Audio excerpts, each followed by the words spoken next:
पर सवार होकर के जो जा रहे हो, मुझे इस कुएं से निकाल लो। प्यारे भाई बहनों, जैसे ही महाराज अयाती ने इन शब्दों को सुना, अपना पीतांबर जा करके डाल दिया है। पहले तो उसे उड़ा दिया पीतांबर, इसके बाद में कलाई पकड़ करके कुएं से बाहर खींच लिया।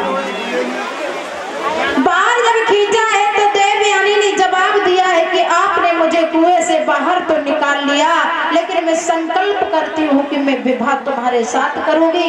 अयाती कहने लगे, देवयानी क्या तुम्हें पता नहीं है, आपको हमारा पता नहीं मैं कैसा हूँ, हमारा कैसा घर बार है, हमारा कैसा चलन है, और तुम एक अनजान लड़के के साथ मैं विवाह करना चाहती हूँ।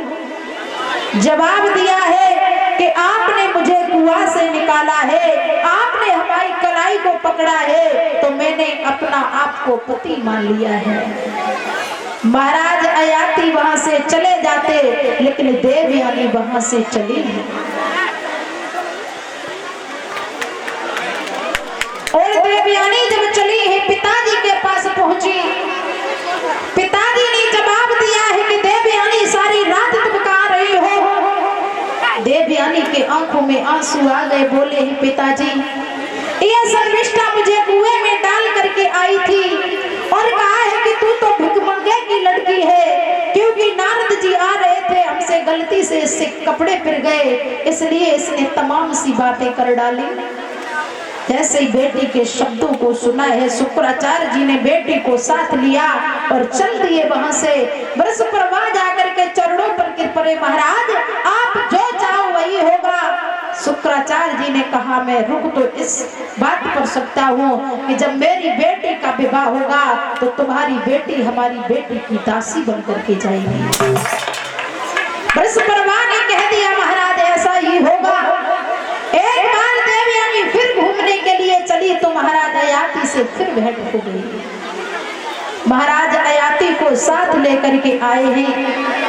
महाराज अयाती को साथ लेकर के जब पिताजी के पास आई और जवाब दिया, महाराज यही वो शख्स है जिन्होंने मुझे कुएं से निकाला था।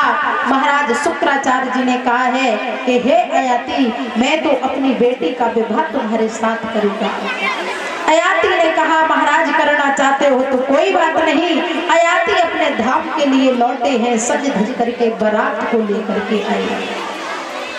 भाई बहनों, जब बारात लेकर के आए हैं, देवयानी का विवाह महाराज अयाती के साथ हुआ। अयाती के साथ विवाह होने के बाद जब चले हैं तो जवाब दिया है कि दहेज में एक चीज और दे रहे हैं, वो है बृहस्पतिवार की लड़की जिनका नाम है शर्मिष्ठा। शर्मिष्ठा को दहेज के रूप में दे दिया महाराज।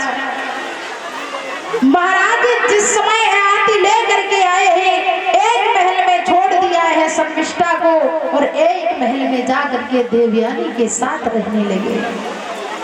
समय व्यतीत होने लगा।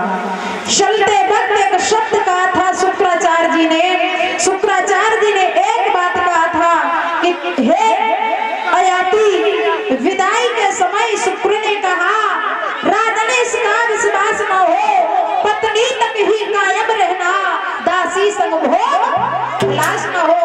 दासी के संग कभी भूल से भी भोग मत कर लेना, अगर ऐसा हुआ तो हम तुम्हें श्राप दे देंगे।